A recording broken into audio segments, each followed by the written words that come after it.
Abira court के washroom में रो रही होती है और उसे बहुत बुरा लग रहा होता है कि अब सब कुछ ख़त्म है करके।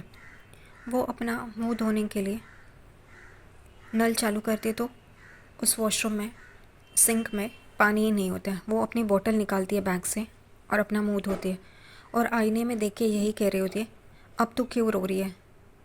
यहाँ पे तेरा प्यार, तेरा करियर, सब कुछ ख़त्म हो गया। अब और क्या बचा है ख़त्म होने के लिए?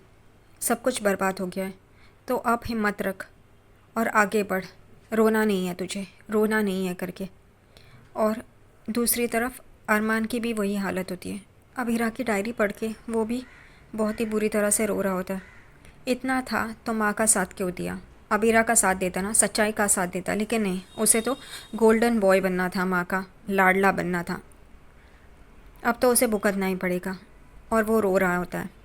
कियारा अपने कमरे से बाहर निकल रही होती है, तभी क्रिश उसके कमरे में आ जाता है और उसे अंदर ढकेलता है और दरवाज़ा बंद कर लेता है और कहता है, तू क्या उस अबीर से मिलने जा रही है? तो वो कहती है, हाँ क्यों, आपको क्या परेशानी है? तभी वो उसे समझाता है कि अब हम दोनों के परिवार में इतनी बड़ी दुश्मनी है कि एक कमरे में भी बंद कर दे तब भी वो लड़ते ही रहेंगे। और अबीर, उसके बारे में तो कोई भी घर पे सही नहीं सोच रहा है और तू क्यों उसके पीछे पड़ी है, क्यों उससे फ्लर्टिंग कर रही है? उस कियारा क्रिश को कहती है, मैं फ्लर्ट नहीं कर रही हूँ, वो मेरा प्यार है, मैं उससे प्यार करती हूँ। यहाँ पे क्रिश कहता है, तू क्यों मुझसे प्यार कर रही है? वो क्या तुझसे प्यार करता है क्या? तो वो उसे मैसेज करने जाती है। क्रिश उसे रोकता है, लेकिन फिर भी कियारा अभीर को मैसेज करती है कि I think I love you करके। और अभीर ये मैसेज पढ़ लेता है और उसे लगता है कि ये चारू ने भेजा है करके, और वो बहुत खुश हो जाता है और वो भी रिप्लाई करता है कि I know, I also love you करके। यहाँ पे यह मैसेज कियारा क्रिश को दिखाती है और कहती है, अब आप मुझे सपोर्ट करोगे। यहाँ पे क्रिश के पास और कोई चारा नहीं रहता, क्योंकि अबीर का मैसेज वो देख लेता है। वो कहता है, ठीक है, लेकिन अगर तुम दोनों का प्यार सच्चा हो तो ही मैं सपोर्ट करूँगा। वो कहती है ठीक है करके, और उसके गले लगती है क्रिश के। यहाँ पे अबीर ये मैसेज पढ़ के बहुत खुश होता है और हंस रहा होता है। उतने में ही वहाँ पे सुलेखा आ जाती है और उससे पूछती है, अरे आज मेरा बच्चा इतना खुश है, क्या हुआ करके? तो वो कहता है, मत पूछो, बहुत खुश हूँ मैं, ये वो। यहाँ पे सुलेखा कहती है, तुमसे मिलने के लिए कोई मेहमान आया है, नीचे आ जाओ। तो वो कहता है, नहीं, मेरी खुशियों में पिन मत मारो। तो वो कहती है, बेटा ऐसे मत करना, आना नीचे। वो कहता है ठीक है चलो करके। और यहाँ पे सुलेखा भी उसे खुश देख के बहुत खुश हो जाती है। वो नीचे आता है तो दो औरतें आई होती है उससे मिलने के लिए, और वो कह रही होती, अरे बेचारा अच्छा खासा रॉक स्टार था, अब एक्सीडेंट के बाद व्हील चेयर पे बैठ गया है, ये वो। उसकी दुखती नस दबा रहे होते हैं। यहाँ पे ये सुन के मनीष जी, सुवर्णा और सुलेखा बहुत परेशान हो जाते हैं। यहाँ पे वो औरतें कहती है कि तुम्हें अब शादी कर लेनी चाहिए। तभी अबीर बहुत खुश होकर कहते हैं, हाँ हाँ मैं तो करूँगा ना, और बड़े घर वाली देखूँगा, बड़े घर की देखूँगा, ताकि वो मुझे खुश रखे। मैं तो अब काम धंधा तो कुछ करता हूँ नहीं ना, तो उसके पैसे ही काम आएंगे करके। ये सब बातें सुन के वो औरत एकदम चौंक जाती है। यहाँ पे मनीष जी सुवर्णा को कहते हैं कि ये हमारा ही अबीर है ना, या कोई उसका जुड़वा भाई कबीर है, इतना खुश और ऐसे जवाब दे रहा है? क्योंकि हमेशा अबीर अपने हालत पे रोता रहता था। तब ये सुवर्णा कहती, चुप रहो ना, ये अपना अबीर ही है, अब वो खुश है तो आप इतना क्यों परेशान हो रहे हो? तो मनीष जी कहते, नहीं नहीं मैं परेशान नहीं हूँ, कम से कम एक बच्चा तो खुश है, ऐसे सुवर्णा कहती है। उतने में वो लोग देखते हैं तो अबीरा वहाँ से आ रही होती है, बहुत ही मायूस होती है। यहाँ पे अभी वो दो औरतें अबीर से पीछा छुड़ा के अबीरा के पास आ जाते हैं और उसे ताना मारते रहते हैं कि अरे तुम्हें तो पति ने छोड़ा है, अब तुम्हारा जीना तो एकदम मुश्किल हो जाएगा, देखो मुझे तो उस औरत ने कहा था, अबीरा तो सोती भी नहीं है, उसकी आंखों के नीचे गड्ढे आ गए हैं, ऐसा वैसा बहुत कुछ कहते हैं। अबीरा ये चुपचाप सुनती है, फिर उन लोगों को जवाब देती है, हाँ हाँ कहिए ना जाके कि मुझे मेरे पति ने छोड़ा है, मेरा लाइसेंस कैंसिल कर दिया, मैं अभी कोर्ट से आई हूँ, वहाँ पर भी मैं रो रही थी, घर पे आके भी रोती हूँ, मुझे चैन नहीं मिलता, मैं जब भी सांस लेती हूँ मुझे अरमान का ख्याल आता है, मैं जब भी खाना खाने बैठती हूँ मुझे अरमान का ख्याल आता है, बस खुश आप लोग ये जाके अपने किटी पार्टी में बोलिए करके। और यहाँ पे मनीष आके उसे संभालते हैं अबीरा को। अबीरा रोते हुए वहाँ से चली जाती है। फिर अबीर आता है आगे और उन दोनों औरतों को कहता है, अब आपको दो तीन किटी पार्टी के लिए तो गॉसिप मिल गया ना, अब यहाँ पे मत रुकिए, जाइए यहाँ से। वो हाथ जोड़ता है और उन लोगों को वहाँ से जाने के लिए कहता है, और वो औरतें भी मुंह फेर के वहाँ से चली जाती हैं। अरमान अबीरा की डायरी लेके घर पे आता है। वो कबर्ड में रखने जाता है, तभी उसे ये एहसास होता है कि नहीं, दादी सा ने तो अबीरा के सारे कपड़े और सारे फ़ोटोज़ तो भेज दिए, अब ये भी अगर डायरी भी वो यहाँ से निकाल दे तो नहीं। और वो टेबल पे रखने जाता है, लेकिन फिर उसे एहसास होता है कि नहीं, ये भी सेफ़ जगह नहीं है। फिर वो बेड पे गद्दों के नीचे रखता है और फिर वहाँ से वापस निकाल लेता है। फिर उसकी नज़र वहाँ पे जाती है जहाँ से कोई भी हाथ नहीं लगाएगा और कुछ भी निकालेगा नहीं।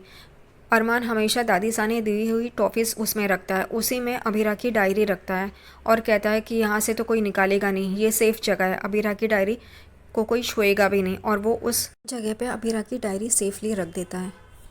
मनीष किसी को मिलने के लिए आते हैं, तभी वो देखते हैं कि ये आरके जो उनके घर पे आया था वो एक औरत से बात कर रहे हैं और वो यही उसे समझा रहा होता है कि तुम्हारे एक्स हस्बैंड ने तुम्हारे साथ ऐसा किया वैसा किया, तो तुम क्यों इतना रो रही हो। वो कहती है नहीं, मैं अभी भी उससे बहुत प्यार करती हूँ। तभी वो उसे समझाता है कि ये डेटिंग की तरह समझो ना, डेटिंग में अगर वो तुम्हें धोखा देता तो क्या करती। तो वो कहती मैं नहीं रोती। तो वो कहता है यही समझो डेटिंग कर रहे थे, मत रो। तो वो कहती है लेकिन वो मेरा एक्स हस्बैंड है, हमारी शादी हो चुकी थी। तो वो कहता है गवर्नमेंट और सारे समाज के सामने ये डेटिंग थी, यानी कि वो शादी हो गई, अब वैसा ही समझो। और उसे बहुत प्यार से अच्छी तरह से वो समझाता है और ये सारी बातें मनीष जी सुनते हैं।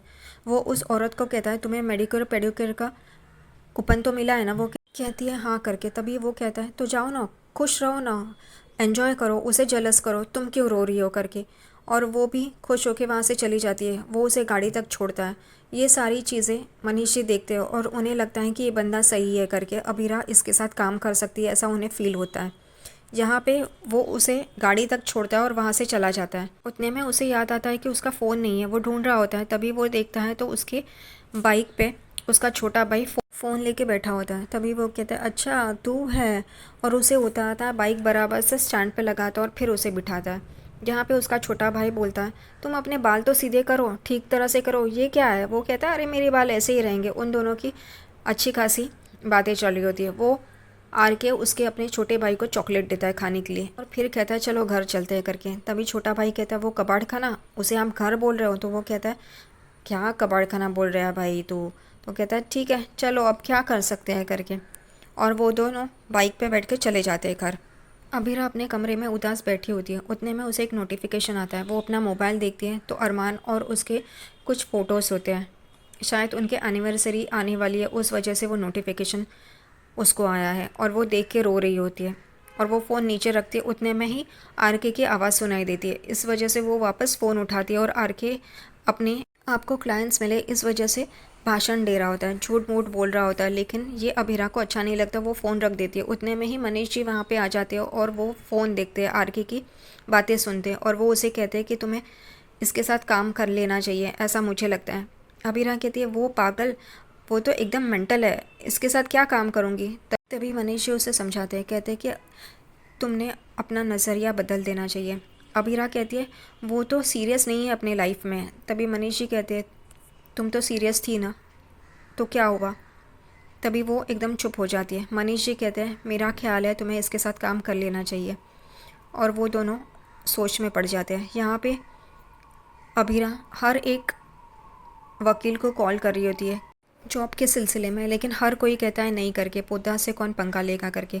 एक वकील को जिसके साथ उसने काम किया होता है उसको कहती है कि मैं आप मेरा लाइसेंस के लिए बात कीजिए ना, मुझे सस्पेंड कर दिया गया है। तो वो कहते हैं कि अगर मैं बात भी कर दूं तो उसके लिए 3 महीने लगेंगे या 1 साल लगेगा, तब तक तो तुम्हारा सस्पेंशन ख़त्म हो जाएगा। और वैसे भी पोदास के साथ कौन पंगा लेगा, अरमान के साथ कौन पंगा लेगा, नहीं ले सकते करके। अबीरा ये सब सुन के हताश हो जाती है। वो कहती है कि मेरा करियर ऐसे तो बर्बाद हो जाएगा 1 साल के लिए, ऐसा नहीं होने दे सकती मैं करके। और उतने में उसको आरके की याद आती है। वो कहती है अब मुझे उसको कॉल करना पड़ेगा करके। वो उसे कॉल करती है। यहाँ पे आरके सोया होता है, उसे फ़ोन की आवाज़ आती है। वो फ़ोन ढूंढ रहा होता है। सच में जैसे उसके छोटे भाई ने बताया होता है ये घर है या कबाड़ खाना, तो कबाड़ खाना ही लग रहा है। यहाँ वहाँ सारी चीज़ें उथल पुथल कर रहा होता है, लेकिन उसको फ़ोन नहीं मिलता। बाद में उसे फ़ोन अपने किचन में नीचे गिरा हुआ मिलता है। तभी वो फ़ोन उठाता है और कहता है क्या तुम ठंडा पानी पीने के लिए आए थे क्या किचन में। और बाद में वो फ़ोन उठा लेता है। तभी अबीरा कहती है मैं अबीरा शर्मा बात कर रही हूँ। और एकदम से आर के चौंक जाता है, ओहो मैडम जी आप, बोलिए बोलिए बोलिए। तभी आर के अबीरा को कहता है क्या आपको मैं पसंद आया क्या, इसलिए इतनी आधी रात को आप कॉल कर रही हो करके। यहाँ पे उसकी बकवास चल रही होती है। उतने में अबीरा कहती है तुम 2 मिनट के लिए चुप रहोगे, मुझे बात करने दोगे, मैंने जॉब के सिलसिले में कॉल किया है। तो वो कहता है अच्छा असिस्टेंट बनने के लिए कॉल किया है, कोई बात नहीं। तो वो कहती है असिस्टेंट मत बोलो, मैं असिस्टेंट नहीं हूँ। तो वो कहता है अच्छा फिर जूनियर हो, अच्छा तो जूनियर। यहाँ पे गुस्सा आ रहा होता है, लेकिन अब क्या करें, बात तो संभालनी ही पड़ेगी। वो कहता है कि कल सुबह मुझे मंदिर में मिलना, हाँ, और आते वक्त 2-2 डब्बा लेके आना। यहाँ पे अबीरा को समझ में नहीं आता ये 2-2 डब्बा और मंदिर में क्यों मिलना है, लेकिन अब उसे काम तो करना है तो ये सब करना ही पड़ेगा। और वो लोग फ़ोन रख देते हैं।